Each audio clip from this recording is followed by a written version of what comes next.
नमस्कार प्यारे साथियों, क्या हाल है सर। बोरलॉग टेस्ट सीरीज जो मिस्टर एग्रीकल्चर एकेडमी के द्वारा फ्री ऑफ कॉस्ट चलाई जा रही है, इसमें हमने क्या है, हमारा चौथा जो टेस्ट था वो कल लिया था, जिसमें क्या है, ये जो बोर्ड पे आप देख रहे हैं तीन बच्चों का मैंने नाम लिखा है कि शिवा और लोकेश पंतनगर, और थर्ड पे है अनुज। इनको सबसे पहले बहुत बहुत बधाई प्यारे बच्चों, आप जो मेहनत कर रहे हैं वो बिल्कुल रंग ला रही है। आपका सिलेक्शन 100%। आप जिस भी गवर्नमेंट एग्जाम की तैयारी कर रहे हैं, एंट्रेंस एग्जाम की तैयारी कर रहे हैं, तो आपकी जो तैयारी है बहुत अच्छी है।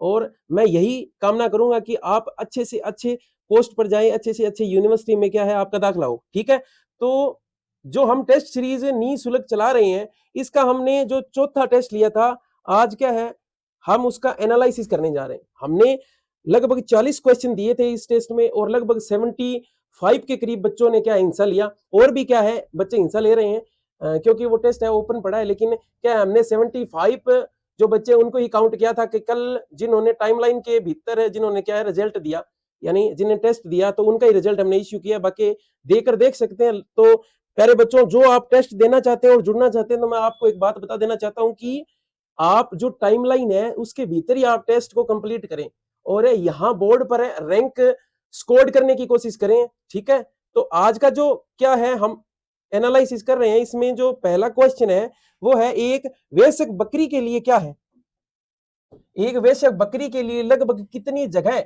यानी ये ओपन की बात हो रही है, ओपन सिस्टम है, जो खुला सिस्टम है उसकी बात हो रही है कि उसमें बकरी के लिए जगह कितनी चाहिए। हमें पता है कि भेड़ और बकरी के लिए लगभग 1.2 से 1.5 वर्ग मीटर जगह काफी होती है। इतनी जगह चाहिए, तो हमारा आंसर हुआ 1 नंबर।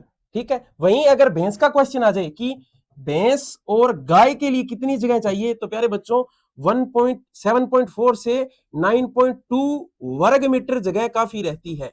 ये हमारा अगर भैंस और गाय आ जाए तो हमें ये आंसर करना है। तो हमारा जो पहला आंसर था एक, वो इस प्रकार रहा।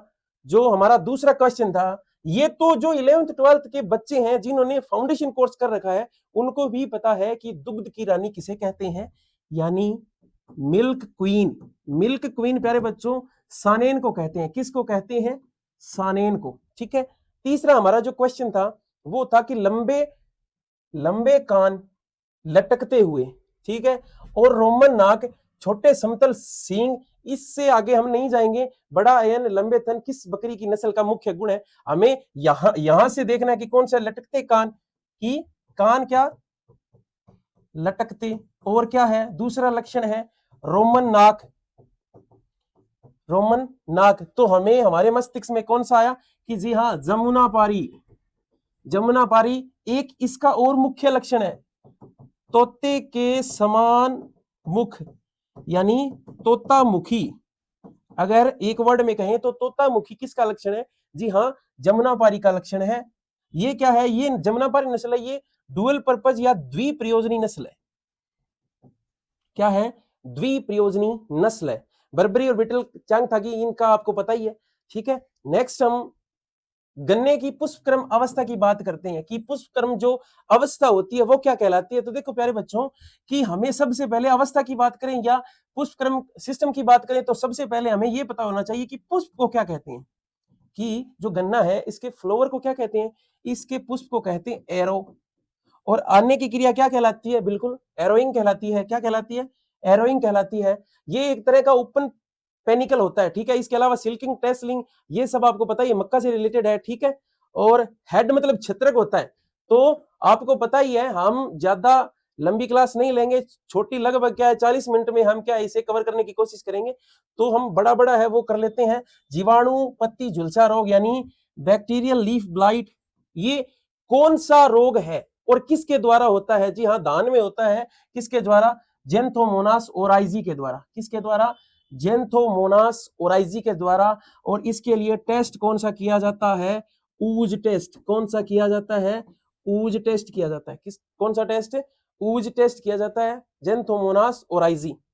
नेक्स्ट कि गन्ने की फसल की जल मांग कितनी है, कि गन्ने के अंदर है जल मांग कितनी, हमें पता है कि सबसे ज्यादा, इसलिए क्या है 1500 से 2500 mm गन्ने की जल मांग है। ठीक है, इसके अलावा आम की अरुणा किस्म के जनक कौन से है, यानी किस किस्म की बात होती है, अर्का अरुणा की। और अर्का अरुणा का सही आंसर क्या है, बेंगनपल्ली और अल्फांजो।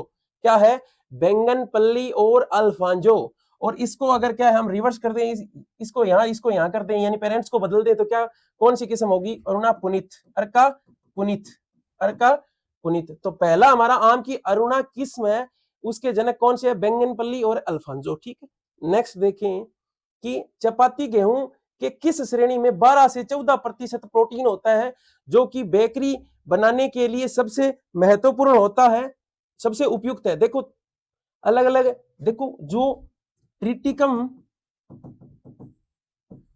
ट्रिटिकम एस्टिवम है ना, ट्रिटिकम एस्टिवम आपको पता है कि जो ट्रिटिकम एस्टिवम है उसकी सबसे ज्यादा खेती होती है। और उसमें क्या है, ये 4 प्रकार की हमें क्या है, प्रजातियां देखने को मिलती है, 4 प्रकार के टाइप्स हमें देखने को मिलता है। पहला है इंडियन हार्ड व्हीट, एक है पीसी व्हीट, एक है सोना व्हीट और एक है अंबर व्हीट। ये 4 प्रकार के टाइप है। प्यारे बच्चों, जो अंबर व्हीट होता है इसमें 11% प्रोटीन पाई जाती है, कितनी, 11। सोना की हम बात करें तो सोना में क्या है, लगभग 10% प्रोटीन पाई जाती है। इसके अलावा जो पीसी व्हीट है, ये दो महत्वपूर्ण क्या है, ये दो महत्वपूर्ण टाइप्स, एक है हार्ड व्हीट और एक है पीसी व्हीट। देखो पीसी व्हीट है ना, पीसी व्हीट, पीसी व्हीट में क्या है, हमें एक तो केक और एक बिस्किट, ये जिस प्रजाति से बनाए जाते हैं वो है पीसी व्हीट। यानी केक और बिस्किट किससे बनाए जाते हैं, पीसी से बनाए जाते हैं, यानी पीस कर क्या बनाया जाता है, केक और बिस्कुट पीस कर। और जहां ब्रेड क्या है, जहां ब्रेड की बात आती है, जो हम क्या है बेकरी वाली ब्रेड खाते हैं सुबह सुबह, वो किसके द्वारा बनती है, वो बनती है हार्ड व्हीट। किसके द्वारा, तो हमारा जो आंसर रहेगा वो है हार्ड व्हीट। कौन सा, हार्ड व्हीट। ठीक है, 8वां हमारा आंसर है हार्ड व्हीट। नेक्स्ट है धान की डेपोक विधि में बीज दर की मात्रा कितनी रखते हैं, यानी बीज दर कितनी है डेपोक विधि। पहले तो हम देखेंगे कि जो डेपोक विधि है ना, डेपोक विधि, डेपोक विधि कहां से आई है, ये आई है फिलीपीन से। कहां से आई है, फिलीपीन से आई है। और सबसे पहले भारत में ये कहां अपनाई जाती है, यानी भारत में किस जगह एडॉप्ट की जाती है, तो जो आंध्र प्रदेश है ना, उस राज्य के जो फार्मर्स हैं वो सबसे पहले इस टेक्निक को एडॉप्ट करते हैं। ठीक है, क्वेश्चन पूछा कि बीज दर कितनी रखी जाती है, तो हमें पता ही है कि डेपोक विधि में बीज दर है 1.5 से 3 किलोग्राम, कितनी, 1.5 से 3 किलोग्राम प्रति हेक्टर बीज दर रखते हैं। और ये बीज लगाने कितने दिन के बाद में हम ट्रांसप्लांट कर सकते हैं, जी हाँ 13 से 14 डेज के बाद में हम ट्रांसप्लांट कर सकते हैं। कहीं कहीं 13 आता है, तो एकदम जो करेक्ट आंसर है वो है 13 दिन। कितना, 13 दिन, 1.5 से 3 किलोग्राम बीज दर प्रति हेक्टर इनफ रहती है। ठीक है, नेक्स्ट है 10 नंबर क्वेश्चन, गेहूं में खरपतवार नियंत्रण हेतु सल्फोसल्फ्यूरोन की कितनी मात्रा प्रति हेक्टर डाली जाती है। देखो प्यारे बच्चों, 2 प्रकार के, एक तो है सल्फ्यूरोन, एक है सल्फोसल्फ्यूरोन, एक है मेटासल्फ्यूरोन, मेटासल्फ्यूरोन मिथाइल। देखो प्यारे बच्चों, पहले हमें पता है आइसोप्रोट्यूरोन चलता था, क्या, आइसोप्रोट्यूरोन।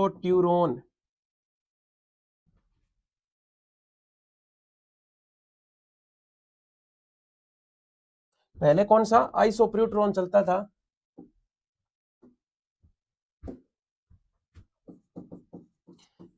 तो फिर क्या है, आइसोप्रोट्यूरोन किसके लिए, पतली पत्ती यानी एक बीज पत्री खरपतवारों के लिए होता था, क्या, आइसोप्रोट्यूरोन। और उसके प्रति क्या है, रेजिस्टेंस पावर आ गई। तो आइसोप्रोट्यूरोन के हमने क्या है, आइसोप्रोट्यूरोन का एक नया ही केमिकल ढूंढ लिया। तो इसको क्या है, रिप्लेस कर दिया किसने, सल्फोसल्फ्यूरोन ने। किसने, सल्फोसल्फ्यूरोन ने। और इसकी मात्रा जो है वो पड़ती है 25 ग्राम प्रति हेक्टर, यानी 20 से 30 ग्राम प्रति हेक्टर। इसके अलावा मेटासल्फ्यूरोन है, इसकी मात्रा पड़ती है लगभग 4 से 5 ग्राम प्रति हेक्टर। ठीक है, याद कैसे रखें, दोनों एक से है, सल्फोसल्फ्यूरोन और मेटासल्फ्यूरोन। सल्फोसल्फ्यूरोन है ना, ये है संकरी पत्ती के लिए, किसके लिए, संकरी पत्ती के लिए। और मेटासल्फ्यूरोन है, ये है चौड़ी पत्ती के लिए, चौड़ी पत्ती के लिए। चौड़ी पत्ती। देखो सल्फोसल्फ्यूरोन को जी जो मात्रा है इसे याद रखने के लिए हमें एक चीज याद रखनी है, क्या है? सल्फोसल्फ्यूरोन, सल्फ डबल एस आ गया, सल्फ्यूरोन। अब हमें कुछ नहीं करना, इसके बीच में क्या लगाना है? इसके बीच में हमें लगाना है गुणा का निशान, क्या? मल्टीप्लाई का निशान लगाना है। कितना हो गया? अब ये 5 और ये 5 हो गया 25। तो 25 ग्राम क्या है? किसकी मात्रा है? सल्फोसल्फ्यूरोन की। और किसके लिए? संकरी पत्ती के लिए। किसके? संकरी पत्ती के लिए, ठीक है। मेटासल्फ्यूरोन क्या है? मोटी पत्ती के लिए। मेटा सल्फ्यूरोन संकरी पत्ती के लिए, मेटासल्फ्यूरोन मोटी पत्ती के लिए, यानी चौड़ी पत्ती के लिए। देखो इसका जो सल्फोसल्फ्यूरोन का जो ट्रेड नेम है ना, वो है क्या? लीडर। क्या है? लीडर। सल्फोसल्फ्यूरोन का ट्रेड नेम क्या है? लीडर। और इसका मेटासल्फ्यूरोन का नाम है एलग्रिप या एस्कोट। क्या है? एस्कोट या एलग्रिप, ठीक है। इतनी बात समझ में आ गई। नेक्स्ट हम करते हैं क्या? गेहूं की CRI के बारे में सबसे पहले किसने बताया? CRI स्टेज क्या होती है? हमें पता है कि गेहूं में अगर है, गेहूं में प्रथम सिंचाई अवस्था, प्रथम सिंचाई अवस्था क्या है? 21 दिन पर होती है। कब होती है? 21 दिन पर होती है। और इसे कहते हैं CRI स्टेज। क्या कहते हैं? CRI stage. ये सबसे पहले RBL भारद्वाज जी ने बताया। किसने? RBL भारद्वाज ने।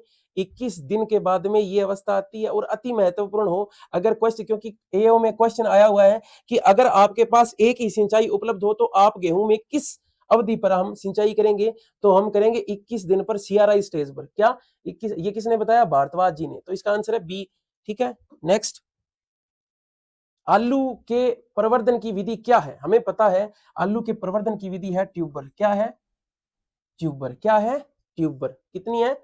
ट्यूबर है। इसके लिए हमें क्या है? 30 से 50 ग्राम वजन वाले क्या है? ट्यूबर चाहिए। कितने? 30 से 50 ग्राम वजन वाले प्रत्येक ट्यूबर हमें चाहिए। और है 25 से 30 क्विंटल हमें प्रति हेक्टर बीज दर की आवश्यकता होती है। क्लियर है मेरी बात? नेक्स्ट क्या है? बच्चे देने की क्रिया किडिंग संबंधित है। यानी किडिंग किसे कहते हैं? एक होते हैं प्यारे बच्चों, एक होता है किडिंग। क्या होता है? किडिंग। क्या होता है? किडिंग। और क्योंकि देखो बच्चा क्या है, बच्चे का नाम क्या है, कि बच्चे के नाम से रिलेटेड क्रिया है कि बच्चे देने की क्रिया किडिंग क्या कहलाती है? अब आप मुझे ये बताएं कि किड किसे कहते हैं? किड किसे कहते हैं? किड कहते हैं बकरी के बच्चे को। तो जो किडिंग की क्रिया है वो क्या है? बकरी से रिलेटेड है। किससे रिलेटेड है? बकरी से रिलेटेड है। ये दोनों जो क्रिया है ये कहलाती है, क्योंकि इनके बच्चे को काफ कहते हैं, तो काल्विंग या काविंग। काविंग जो क्रिया है ना, काविंग जो क्रिया है वो है गाय भैंस, और बकरी की क्या है? किडिंग। और भेड़ की क्या है? लैंप कहते हैं, लैम्ब। तो इसकी जो क्रिया है वो है लैबिंग। क्या है? लैबिंग, ठीक है। बच्चे देने की क्रिया हमें समझ में आएगी। तीसरा इसका आंसर है। नेक्स्ट क्या है? नेक्स्ट है केले के प्रवर्धन हेतु स्वॉर्ड क्रश। क्या? स्वॉर्ड शकर्स की बीज दर पूछी है कि जो स्वॉर्ड क्रस होते हैं केले के अंदर, क्या है? स्वॉर्ड क्रस की जब वजन कितना होता है? हम क्या है, अगर हमें प्रवर्धन करना हो, हमें क्या है, अगर केले की क्या है बिजाई करनी हो, तो उसके लिए जो क्रस है उसकी जो वजन होता है वो कितना होता है? हमें पता है कितना होता है? 500 से 750 ग्राम। तो जी हाँ, यही है आंसर, 750 ग्राम, ठीक है। नेक्स्ट क्या है? नेक्स्ट है आम की किस किस्म में उत्तकक्षय की विकृति पाई जाती है? उत्तकक्षय टिश्यू नेक्रोसिस किस में पाई जाती है? ब्रेकडाउन, या इसे कहते हैं इंटरनल ब्रेकडाउन, किस में पाई जाती है? जी हाँ, अल्फांजो में पाई जाती है। किस में? अल्फांजो फेमस है। ये तो हर बच्चे को, जो एग्रीकल्चर का सबसे निठल्ला बच्चा है उसको भी पता है कि अल्फांजो में क्या है? उत्तकक्षय की समस्या पाई जाती है। केले में कार्बोहाइड्रेट की मात्रा सबसे आसान है। केले में कितनी? 27। कितनी? 27%। और अमरूद की कौन सी किस्म में सर्वाधिक पैक्टिन होने की वजह से उसे जेली बनाने के काम में लिया जाता है? जेली बनाने के लिए अमरूद की कौन सी किस्म लोकप्रिय है? क्या है? लोकप्रिय। क्या है? लोकप्रिय। तो कौन सी है प्यारे बच्चों? ललित। कौन सी है? ललित, ठीक है। गुलाबी गुद्दे वाली किस्म है ललित, क्या है ललित। और पेक्टिन की मात्रा कितनी होती है इसमें प्यारे बच्चों, 120 दिन पर पेक्टिन की मात्रा 1.2, कितनी 1.2% इसमें पेक्टिन होती है, कितनी 1.2%, 1.2% इसमें पेक्टिन की मात्रा होती है 120 दिन की अवधि पर, ठीक है। नेक्स्ट क्या है, आम की कौन सी किस्म डिब्बाबंदी के लिए उपयुक्त है। कैनिंग हेतु सबसे फेमस किस्म कौन सी है, सबसे फेमस किस्म है दशहरी, कौन सी है दशहरी है। और इसके अलावा आम्रपाली है। इसका आंसर क्या है, कैनिंग के लिए सबसे सबसे उपयुक्त किस्म दशहरी है। और आम्रपाली को भी हम यूज करते हैं, क्या करते हैं, इसे भी हम यूज करते हैं, इसे भी प्रयोग में लेते हैं। सबसे यहाँ क्या होगा, यहाँ दशहरी आम्रपाली है तो दशहरी होगा इसका। इसके अलावा आपको पता है कि जो केसर है, केसर को क्या है प्रोसेसिंग हेतु यूज करते हैं, क्या करते हैं फूड प्रोसेसिंग। अगर आपके पास ये आ जाए कि फूड प्रोसेसिंग हेतु किस किस्म को लिया जाता है तो केसर को लिया जाता है, ठीक। नेक्स्ट क्या है, मादा बकरी को कहते हैं, देखो प्यारे बच्चों मादा बकरी को क्या कहते हैं, मादा बकरी को कहते हैं नैनी, क्या कहते हैं नैनी, क्या कहते हैं नैनी। मादा बकरी को क्या कहते हैं नैनी। और भेड़ को क्या कहते हैं, भेड़ को क्या कहते हैं, ठीक है। और बक क्या है, क्रोन क्या है, हमें ज्यादा नहीं, हमें मादा बकरी का पूछा है तो बकरी को कहते हैं नैनी। ईव क्या होती है, किसे कहते हैं ईव, मादा भेड़ को, किसको कहते हैं बक, किसको कहते हैं बकरे को कहते हैं नर को। और नर भेड़ को क्या कहते हैं रेम, क्या कहते हैं रेम, ठीक है। करनाल बंट प्रकोपित खेत में दुर्गंध का कारण क्या है, यानी कौन सा रोग पूछा है, करनाल बंट, करनाल बंट। क्योंकि ये एक तो खैरा रोग है और एक करनाल बंट है, ये ऐसा मानो यूनिवर्सल ट्रूथ है, ये तो हमारी श्वास की तरह इतना जरूरी है कि ये तो 100% आना ही चाहिए कि करनाल खैरा तो जिंक की कमी से होता है। करनाल बंट का जब पूछते हैं तो करनाल बंट ने इसकी जो रोग की खोज है वो किसने की, मित्रा ने 1931 में, कहा की करनाल में की, कहा की करनाल में, इसलिए इसे कहते हैं करनाल बंट। और रोग किसके कारण आता है, रोग आता है ट्राई मिथाइल एमीन के कारण। कभी कभी ऐसा लिखा आता है TMA, क्या लिखा आता है TMA, तो हमें यही करना है ट्राई मिथाइल एमीन, ठीक है। नेक्स्ट, ये होता किससे करनाल बेंट, करनाल बेंट किससे होता है, ये होता है निवोसिया इंडिका से। ये क्या है, ये कवक है निवोसिया इंडिका। अच्छा ये क्या है, इसे कहते हैं गेहूं का कैंसर, गेहूं का कैंसर क्या है करनाल बंट। मित्रा ने खोज की 1931 में, ट्राई मिथाइल एमीन के कारण दुर्गंध आती है। और एक और खास बात बता दूं कि ये क्या है, ये है बीज और मृदा और हवा तीनों जनित है, ठीक है। ये बीज मृदा और हवा तीनों, सीड सोइल एयरबोर्न डिजीज है, ठीक है। नेक्स्ट क्या है, आलू के कंद के विकास के हेतु उपयुक्त तापमान, यानी ट्यूबर के फॉर्मेशन हेतु उपयुक्त तापमान कितना चाहिए। ये प्यारे बच्चों हमें चाहिए 18 डिग्री सेंटीग्रेड, कितना चाहिए 18 डिग्री सेल्सियस, 18 डिग्री सेल्सियस तापमान आलू के कंद निर्माण हेतु सबसे फेवरेबल टेम्परेचर है। अब यहाँ 18 से रिलेटेड आप ऑप्शन देखो कितना है, 17 से 19, ये आया हुआ क्वेश्चन है, ये आया हुआ क्वेश्चन, वैसे आए तो सभी है लेकिन ये अभी रिसेंटली आया हुआ क्वेश्चन एग्जाम में, ठीक है। नेक्स्ट क्या है कि आलू की अगेती किस्म कौन सी है, आलू की अगेती किस्म कौन सी है, बताओ कौन सी है भाई आलू की अगेती किस्म। अगर अगेती किस्म की बात आ जाए तो हमें कुफरी चंद्रमुखी, क्या कुफरी चंद्रमुखी, कुफरी ज्योति, कुफरी ज्योति, कुफरी बहार, एक सबसे बेस्ट है जिसे कहते हैं एक्स्ट्रा अर्ली, ये सबसे ज्यादा अगेती और सबसे क्या है, ये एक्स्ट्रा अर्ली है, ये क्या है, ये एक्स्ट्रा अर्ली, ये इनसे ही ज्यादा अर्ली है, क्या है कुफरी अशोका, क्या है कुफरी अशोका, कुफरी चंद्रमुखी, कुफरी ज्योति, कुफरी बहार, कुफरी अलंकार, कुफरी लवकार, ये सारी की सारी क्या है अगेती है, क्या है सारी की सारी क्या है अगेती। ये तीन वैरायटी दी है ना, कुफरी सीतमान, कुफरी जीवन और कुफरी देवा। तो ये क्या है, ये सीतमान को छोड़कर ये मध्यम किस्म है और ये जीवन और देवा, जीवन और देवा, ये क्या है? इसके अलावा एक और जोड़ दें कि कुफरी सिंदूरी, कुफरी सिंदूरी। तो हम क्या है, जो देवता होते हैं, हम हमारा जितना एफर्ट्स है लगा सकते हैं, अंतिम समय पर हम क्या है, हमें भगवान याद आता है, हमें देवता याद आता है। तो पिछेती किस्म कौन सी है? ये तीनों की तीनों पिछेती है। तीनों क्या है, हमें अर्ली और लेट दोनों याद रखनी है, मिडिल वाले मत रखो चाहे, ठीक है। कि सबसे पछेती यानी सबसे अंतिम में हम जाते हैं भगवान के पास, देवता के पास, और देवता को चढ़ाते हैं सिंदूर यानी सिंदूरी। और जब सिंदूर चढ़ाते हैं जब ही हमें क्या मिलता है? जीवन का वरदान। क्या मिलता है? जीवन का वरदान। तो कुफरी जीवन, कुफरी देवर, कुफरी सिंदूरी क्या है? आलू की पछेती किस्म। और अगेती आपको बताई दी। और कुफरी अशोका सबसे एक्स्ट्रा अर्ली वेराइटी है। क्लियर है? चावल के खेत में किसान हरी खाद के रूप में किसको काम में ले सकता है? भैया बताओ किसको ले सकता है? लेग्यूमिनोसी फेबेसी, लेग्यूमिनोसी फेबेसी कुल को हमें पता है, ये तो सबसे आसान है, ठीक है। नेक्स्ट क्या है कि लाल त्वचा की किस्म में, यानी जो लाल त्वचा होती ऐसा आलू जो क्या लाल रंग का होता है। पहले तो हमारा नहीं देखा हुआ होता था आलू हम मार्केट में, अब क्या है, हम जब बड़े हो गए मार्केट में जाने लगे, सब्जी मंडी में जा रहे हैं, तो हमें ऐसे आलू देखने को मिलते हैं जो लाल रंग के होते हैं। क्या होते हैं? लाल आलू। ये कौन से होते हैं? देखो प्यारे बच्चों, ये होता है कुफरी, एक तो होता है कुफरी अरुण। क्या होता है? याद रखना है, कभी भी आ सकता है। क्या है? कुफरी अरुण। एक है कुफरी लालिमा। क्या? एक है कुफरी लालिमा, एक है कुफरी लोहित।